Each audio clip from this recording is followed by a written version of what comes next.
नमस्कार विद्यार्थियों, एक बार पुनः आप सभी का स्वागत है, अभिनंदन है। आई होप आप सभी अच्छे होंगे और आपकी तैयारी भी बेहतरीन चल रही होगी। हमारा चैप्टर चल रहा था धातु एवं अधातु अर्थात मेटल एंड नॉन मेटल, और उसकी हमने 4 क्लास कर ली हैं। आज ये इसकी 5वीं क्लास है और ये आज चैप्टर कंप्लीट हो जाएगा। ठीक है, तो स्टार्ट कर लेते हैं क्लास को बिना किसी देरी के। तो आज हमारे पास आ रहा है क्या? संक्षारण, जिसको इंग्लिश में बोलते हैं कोरोजन बोलते हैं। संक्षारण क्या होता है? तो देखिए, कोई भी मेटल होती है, कोई भी धातु होती है, जब वो आर्द्रता वायु ऑक्सीजन के संपर्क में आती है या अम्ल आर्द्रता वायु इनके संपर्क में आती है, तो धीरे धीरे वो क्या होती है, नष्ट होना शुरू कर देती है। तो ये जो प्रक्रिया है, ये प्रोसेस है, ये कहलाता है आपका क्या? संक्षारण कहलाता है, कोरोजन कहलाता है। जैसे एग्जांपल सुनिए, आपका लोहा होता है।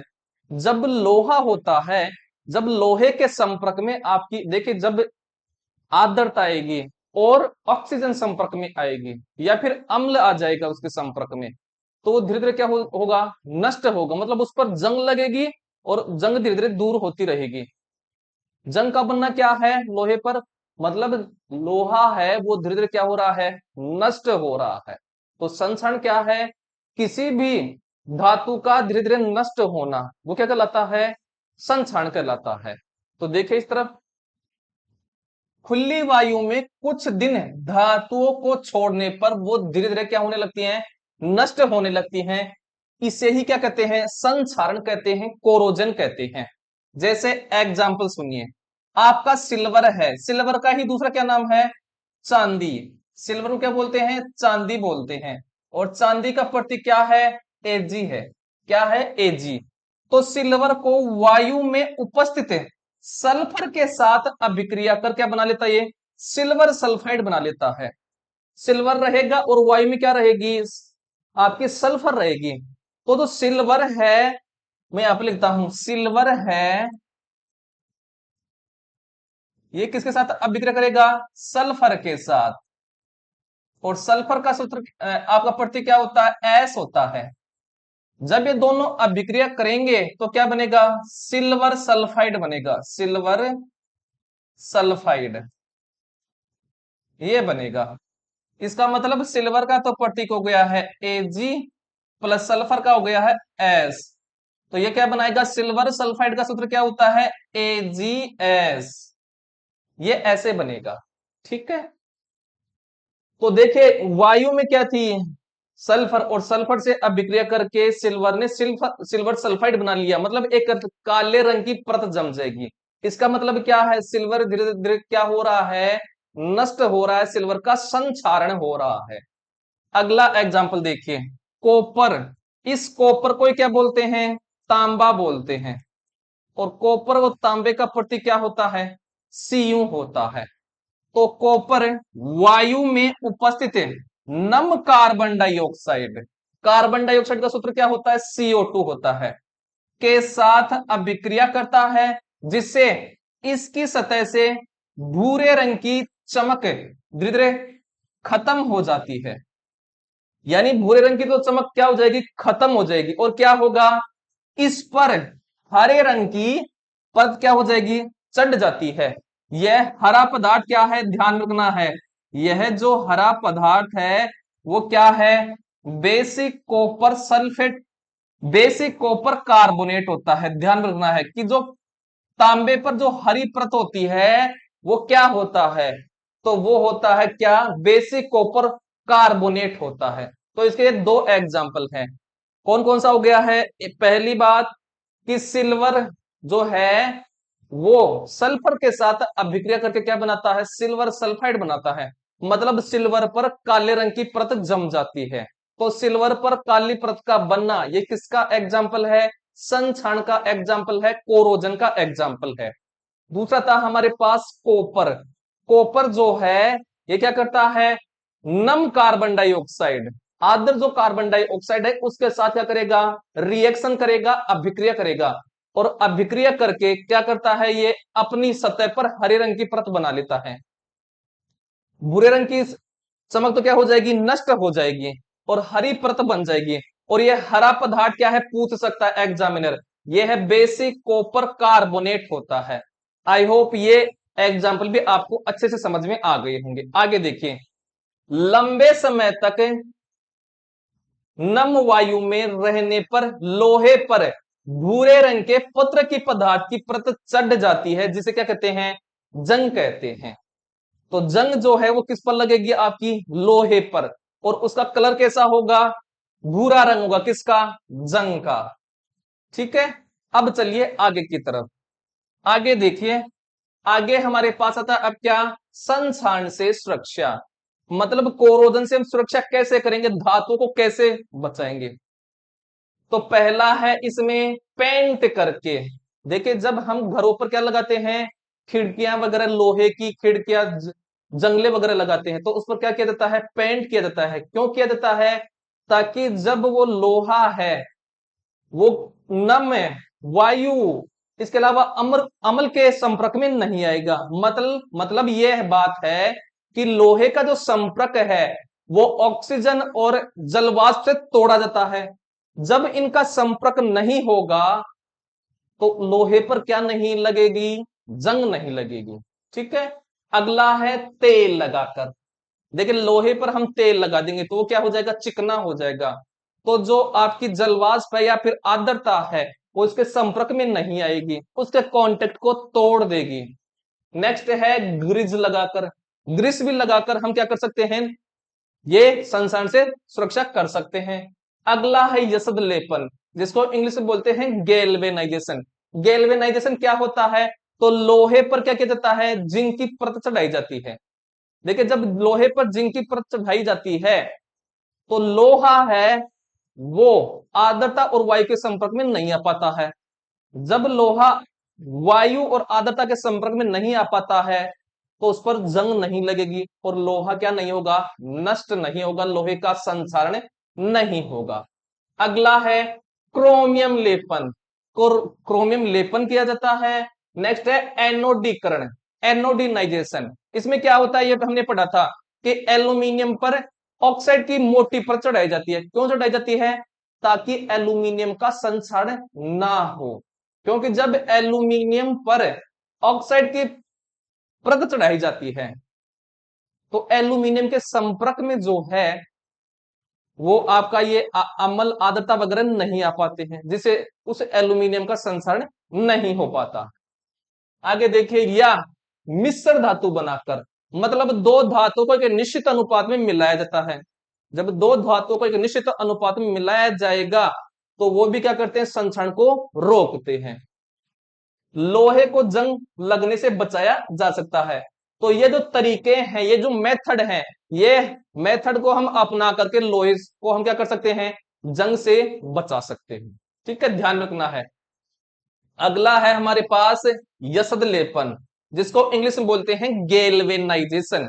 क्या होता है गैल्वेनाइजेशन, तो जो आपका लोहा होता है, लोहे पर हम क्या चढ़ाएंगे, जिंक की परत, और जिंक का प्रतीक क्या होता है, जेडन होता है।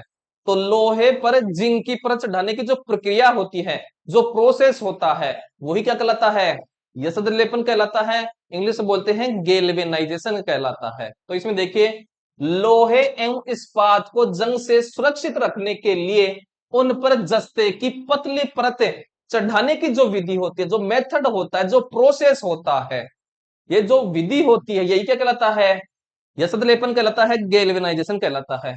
अब देखिए जो जस्ता है इसका प्रतीक क्या होता है, जेडेन होता है। इसे क्या बोलते हैं, जिंक बोलते हैं। ध्यान रखना है क्योंकि इंग्लिश के वर्ड अलग अलग होते हैं, आपको उसका पर्यायवाची दे देता है तो तकलीफ होती है फिर। तो ये होता है हमारे पास क्या, यसद लेपन, गैल्वेनाइजेशन होता है। नेक्स्ट हमारे पास है अब क्या, स्टेनलेस इस्पात। कि स्टेनलेस इस्पात क्या होता है, तो लोहे के साथ निकेल एवं क्रोमियम मिलाने पर स्टेनलेस इस्पात प्राप्त होता है। यह क्या होता है, कठोर होता है और इसमें जंग नहीं लगती है। तो स्टेनलेस इस्पात बराबर हम क्या कर सकते हैं, लोहा प्लस निकेल और प्लस क्रोमियम, यह होता है किसका मिश्रण है, स्टेनलेस इस्पात का। लोहे का प्रतीक तो क्या होता है, एफ ही होता है, प्लस निकिल का होता है Ni, और प्लस क्रोमियम का होता है Cr। तो स्टेनलेस इस्पात बराबर क्या हो जाएगा, पूछ लेगा स्टेनलेस इस्पात एक किससे मिलकर बना होता है, तो ये मिलकर बना होता है लोहा प्लस निकेल प्लस क्रोमियम, या फिर इसका प्रतीक भी दे देगा तो Fe plus Ni plus Cr किससे मिलकर बना होता है। और देखिए एक ये क्या है, एक मिश्र धातु है, और मिश्र धातु में जंग नहीं लगती है, मतलब संक्षरण उसका नहीं होता है। ठीक है, अब चलते हैं आगे की तरफ। आगे देखिए, आगे हमारे पास आता है अब क्या, मिश्र धातु, जिसको क्या बोला जाता है, एलॉय बोला जाता है। क्या बोला जाता है, एलॉय बोला जाता है। क्या होती है मिश्र धातु, तो ये दो या दो से अधिक धातु के सहमांगी मिश्रण को क्या कहते हैं, मिश्र धातु कहते हैं, एलॉय कहा जाता है। तो एक पूछ लेगा कि मिश्र धातु किस प्रकार का मिश्रण है, तो मिश्र धातु है ये क्या है, सहमांगी मिश्रण। क्या होता है, सहमांगी मिश्रण। देखिए मिश्रण होते हैं वो दो प्रकार के होते हैं, सहमांगी मिश्रण और विषमांगी मिश्रण। सहमांगी मिश्रण क्या होता है, जिसमें दोनों धातु है वो समान रूप से एक दूसरे में क्या हो जाती है, मिश्रित हो जाती हैं, मिल जाती हैं, तो उसको क्या बोलते हैं, सहमांगी मिश्रण बोला जाता है। यानी ऐसा मिश्रण में जिसमें जो पदार्थ वो एक दूसरे में समान रूप से घुलते हैं। जैसे आपका मैं बोलूं ये है आपका मिश्रण, ऐसे मान लेते हैं कि आपका जो नमक है और आपका उसमें पानी है, जब उसको आपस में घोलेंगे तो समान रूप से घुलेगा दोनों पदार्थ की मात्रा, है ना। तो ऐसा मिश्रण क्या होता है, सहमांगी मिश्रण। तो आपको ध्यान में रखना है कि मिश्र धातु है ये क्या है, सहमांगी मिश्रण है। ठीक है, अगला देखिए, इसे तैयार करने के लिए पहले मूल जो धातु होती है को गलित अवस्था में लाया जाता है, एवं उसके बाद दूसरे तत्व को एक निश्चित अनुपात में इसमें विलीन किया जाता है। फिर इसे कमरे के ताप पर क्या किया जाता है, ठंडा किया जाता है। मतलब शीतलीकृत का मतलब होता है ठंडा करना। तो पहले मूल धातु को गर्म किया जाएगा, फिर मूल धातु को गर्म करने के बाद में उसमें दूसरे तत्व को एक निश्चित अनुपात में मिलाया जाता है। मिलाने के बाद में उसको एक कमरे के ताप पर क्या किया जाता है, ठंडा किया जाता है। इस प्रकार से मिश्र धातु को तैयार किया जाता है। आगे देखिए, जैसे एग्जाम्पल हमारे पास है, जैसे पीतल है। पीतल है ये किस किस से मिलकर बनी होती है, तो पीतल है ये तांबा प्लस जस्ता, अर्थात तांबा है इसका तो प्रतीक क्या होता है, Cu। तांबे को ही क्या बोलते हैं आपका, कॉपर भी बोला जाता है। और जस्ते का प्रतीक क्या होता है, Zn। तो ध्यान रखना, जो पीतल है ये क्या है, मिश्र धातु है। ये किन धातु का मिश्रण है, तांबा प्लस जस्ता, या फिर ऐसा भी देगा इसका प्रतीक Cu प्लस Zn का ये क्या है, मिश्रण है। अगला है कांसा। तो कांसा किसका है, ये है तांबा। तांबा का प्रतीक क्या होता है, Cu प्लस टिन है, टिन का प्रतीक क्या होता है, Sn। तो ये Cu प्लस Sn का क्या है, मिश्रण है। देखिए ये जो क्वेश्चन है ये कंपटीशन एग्जाम में भी आते हैं, तो आपको अभी से इनको अच्छे से रटना है, याद करना है, बार बार रिपीटेशन करना है, क्योंकि ये जो आप पढ़ रहे हो साइंस, ये आगे कंपटीशन एग्जाम में भी काम आती है। नेक्स्ट है सोल्डर। सोल्डर ये किसका मिश्रण है, तो ये सीसा। सीसा का प्रतीक क्या होता है, Pb। टिन का प्रतीक क्या होता है, Sn। तो सोल्डर है ये सीसा प्लस टिन का क्या है, मिश्रण है। आगे देखिए, आगे हमारे पास है सोल्डर का जो गलनांक है वो क्या होता है, बहुत कम होता है। यानी जो मेल्टिंग पॉइंट होता है, क्या मेल्टिंग पॉइंट वो क्या होता है, कम होता है। इसलिए इसका जो उपयोग है सोल्डर का उपयोग वो तारों को, विद्युत तारों को जोड़ने के लिए करते हैं। इसलिए इसका जो उपयोग है ये विद्युत तारों की परस्पर वेल्डिंग करने के लिए इसका उपयोग किया जाता है, किसका, सोल्डर का। ठीक है, अब चलते हैं आगे की तरफ। तो ये हो गया हमारे पास क्या, मिश्र धातु। मिश्र धातु में हमने पढ़ा कि मिश्र धातु है ये दो या दो से अधिक धातु का क्या होता है, कौन सा मिश्रण होता है, सहमांगी मिश्रण होता है। तैयार कैसे करते हैं, इसमें पहले मूल धातु को गर्म किया जाता है, यानी गलाया जाता है। फिर इस मूल धातु में दूसरे तत्व को एक निश्चित अनुपात में मिलाया जाता है। मिलाने के बाद में उनको एक कमरे के ताप पर यानी ठंडा किया जाता है, शीतलीकृत किया जाता है। शीतलीकृत का मतलब होता है ठंडा करना। ठीक है, फिर हमने इसके पढ़े एग्जाम्पल। पहले पढ़ा हमने क्या कि पीतल, पीतल क्या है, मिश्र धातु। अब पूछ लेगा पीतल है ये किन धातु का मिश्रण है, तो ये आपका तांबा प्लस जस्ता का क्या है, मिश्रण है। तांबा का प्रतीक होता है Cu और जस्ता का प्रतीक होता है Zn। फिर हमने पढ़ा क्या, कांसा। कांसा है ये किसका मिश्रण है, तो कांसा है ये तांबा मतलब Cu प्लस टिन। टिन का प्रतीक क्या होता है, Sn होता है। फिर लास्ट में हमने पढ़ा क्या, सोल्डर। सोल्डर है ये किसका मिश्रण है, तो ये है आपका सीसा प्लस टिन का। शीशे का तो प्रतीक होता है Pb और टिन का प्रतीक होता है Sn होता है। फिर हमने ये पढ़ा कि जो सोल्डर है इसका जो गलनांक है, मेल्टिंग पॉइंट है, ये क्या होता है, कम होता है। इसलिए इसका उपयोग जो है ये वेल्डिंग करने में, अर्थात विद्युत तारों को परस्पर जोड़ने में, अर्थात वेल्ड करने में इसका उपयोग किया जाता है। तो ये होता है क्या, आपका मिश्र धातु अर्थात एलॉय के बारे में होता है। अब चलते हैं आगे की तरफ। आगे देखिए, आगे ये पार्ट कंप्लीट होता है। अब 3-4 क्वेश्चन है वो हम देख लेते हैं। चलिए, तो हमारे पास है, निम्न में से कौन सा युग्म विस्थापन अभिक्रिया को प्रदर्शित करेगा। पहला है NaCl विलयन की अभिक्रिया जब कॉपर के साथ कराएं। दूसरा है जब MgCl2 विलयन की अभिक्रिया जब एल्यूमिनियम के धातु के साथ कराएं। तीसरा है FeSO4 विलयन की अभिक्रिया जब सिल्वर के साथ कराई जाए। और चौथा है AgNO3 विलयन की अभिक्रिया कॉपर धातु के साथ कराई जाए। तो इसमें हमारा ऑप्शन नंबर पहला हो जाएगा। क्यों हो जाएगा, देखिए NaCl की अभिक्रिया विलयन है, उसकी अभिक्रिया कराएं Cu के साथ, तो क्या बनेगा, देखिए इस तरफ, एक मिनट रुकिए। तो ये अभिक्रिया भी नहीं होगी। क्यों नहीं होगी, अभी देखिए बताया जाएगा आपका। ये भी नहीं है आपका आंसर, अभी आपको गच्चा दिया गया है। अगला देखिए, तो ये भी आंसर नहीं है ना, मैंने इसको टिक कर दिया, ये भी आंसर नहीं है।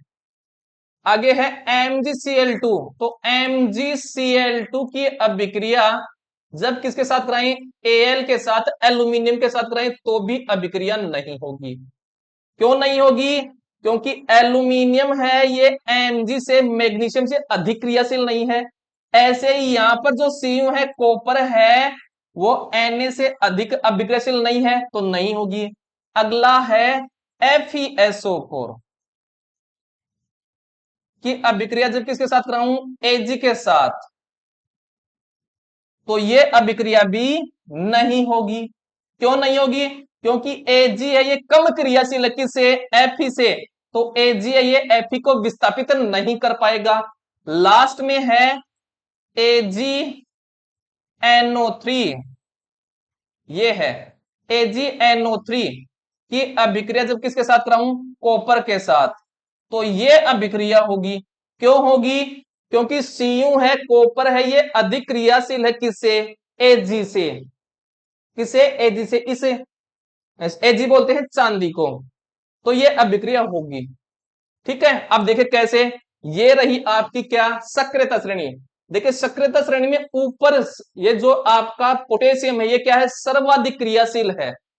अब जैसे जैसे हम नीचे आएंगे, क्रियाशीलता जो है, एक्टिविटी है, ये क्या होती रहेगी, कम होती रहेगी। क्रियाशीलता क्या होती रहेगी, कम होगी। तो देखिए जो Au है ये क्या है, सबसे नीचे है। Au को बोलते हैं सोना, क्या बोलते हैं, सोना। और Ag को बोलते हैं क्या, चांदी, या इसी को क्या बोलते हैं, सिल्वर बोलते हैं। ठीक है, अब देखिए ये हमारे पास सक्रियता श्रेणी है। पहली देखिए, देखिए यहां पर सोडियम है और यहां पर Cu है। चेक करिए, Na और Cu कहां पर है, Na ये रहा, और Cu के कहां पर है, ये रहा। तो देखिए Na ऊपर है, अधिक क्रियाशील है किससे, Cu से। क्या Cu इसको धक्का देकर के बाहर निकाल सकता, क्या नहीं, क्योंकि ये ताकतवर होना चाहिए था, तभी निकाल पाता। ठीक है, तो पहली वाली अभिक्रिया इस प्रकार से ये नहीं होगी। दूसरा देखिए, Mg है और Al है, यानी यहां वाला जो बंदा है ये अधिक क्रियाशील होना चाहिए यहां पर बैठे व्यक्ति से, तभी ये अभिक्रिया होगी। अब देखिए Al देखिए और Mg देखिए, तो ये रहा Al, Al कहां पर है, ये रहा, और Mg कहां पर है, ये रहा। तो देखिए एमजी तो क्या है, ऊपर है और एल नीचे है, तो एल है वो कम अभिक्रियाशील है, इसलिए अभिक्रिया नहीं होगी। अगला देखिए, तीसरा है एफई, लोहा है और एजी है, लोहा है और एजी है, तो एफई और एजी को चेक करो। एफई कहां पर है, ये रहा, और एजी कहां पर है, ये रहा। तो देखिए एफई तो क्या है, अधिक क्रियाशील है, और एजी क्या है, कम अभिक्रियाशील है, इसलिए ये अभिक्रिया भी नहीं होगी। अब देखिए अगला, देखिए एजी है और सीयू है, तो एजी है और सीयू है, एजी कहां पर है, ये रहा,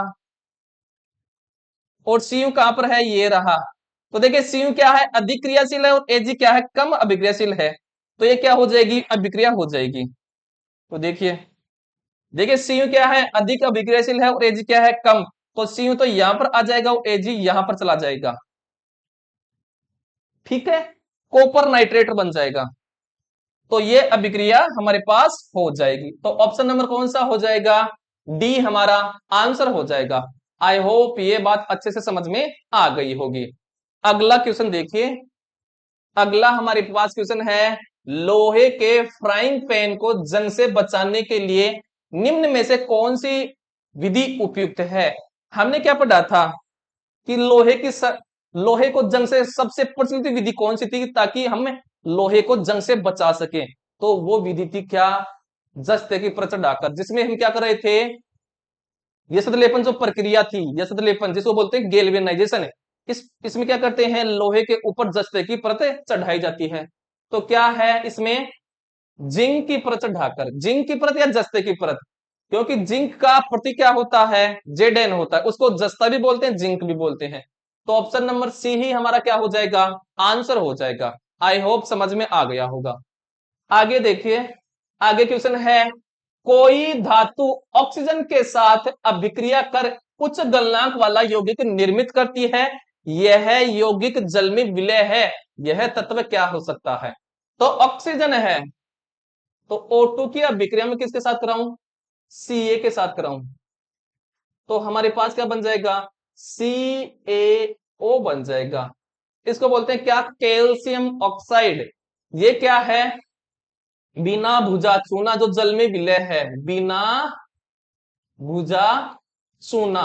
देखिए हम चूना लाते हैं भट्टे पर से और उसमें पानी डालते हैं तो घुल जाता है ना वो, है ना, तो ये वही है। तो ये हो गया आपका क्या, कैल्शियम होगा यहाँ पर, और कैल्शियम का प्रतीक क्या होता है, Ca होता है, ठीक है।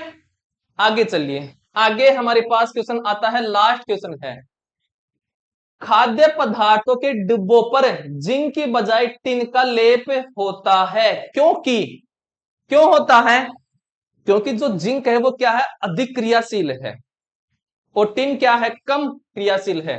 तो जिंक तो क्या है, जिंक तो अधिक क्रियाशील है, और टिन क्या है, कम क्रियाशील है। जिंक का प्रतीक तो क्या होता है, Zn, और टिन का प्रतीक क्या होता है, Sn। तो देखिए जब जिंक की परत चढ़ाएंगे खाद्य पदार्थों पर तो वो अभिक्रिया करेगा, अभिक्रिया करके क्या बना लेगा, वो उत्पाद को खराब कर देगा। और टिन क्या है, कम क्रियाशील है, तो ये कम ही अभिक्रिया करेगा, इसलिए जो खाद्य पदार्थ वो लंबे समय तक क्या रहता है, सुरक्षित रहता है, अधिक समय तक सुरक्षित रहता है। इसलिए खाद्य पदार्थों पर टिन की परतें चढ़ाई जाती है जिंक की अपेक्षा। तो इसमें कौन सा हो जाएगा, हाँ ये रहा, टिन की अपेक्षा जिंक अधिक अभिक्रियाशील है। ऑप्शन नंबर 3 ही हमारा क्या हो जाएगा, आंसर हो जाएगा, ठीक है। तो ये होते हैं आपके क्वेश्चन होते हैं, और ये चैप्टर भी यहां पर कंप्लीट होता है। अब इससे आगे हम चौथा चैप्टर स्टार्ट करेंगे, कार्बन एवं उसके यौगिक। इसी प्रकार से आप लगातार इस चैनल से जुड़े रहिए, आपको हर एक चैप्टर कराया जाएगा और अच्छे तरीके से कराया जाएगा, और लास्ट में जब हमारा सिलेबस कंप्लीट हो जाएगा उसके बाद में हम एमसीक्यू क्वेश्चन करेंगे, है ना, कम से कम हम करेंगे 1000 क्वेश्चन, ताकि एमसीक्यू क्वेश्चन के जरिए हमारा रिवीजन भी अच्छा होगा कि हमने क्या सीखा, कितना याद याद हमें, उसे हमें कॉन्फिडेंस आएगा और एग्जाम में अच्छे नंबर भी आएंगे। आज के लिए इतना ही करते हैं। इस चैनल को आपको ज्यादा से ज्यादा सपोर्ट करना है, सब्सक्राइब करना है और शेयर भी करना है, लाइक जरूर से करना है। आज के लिए इतना ही।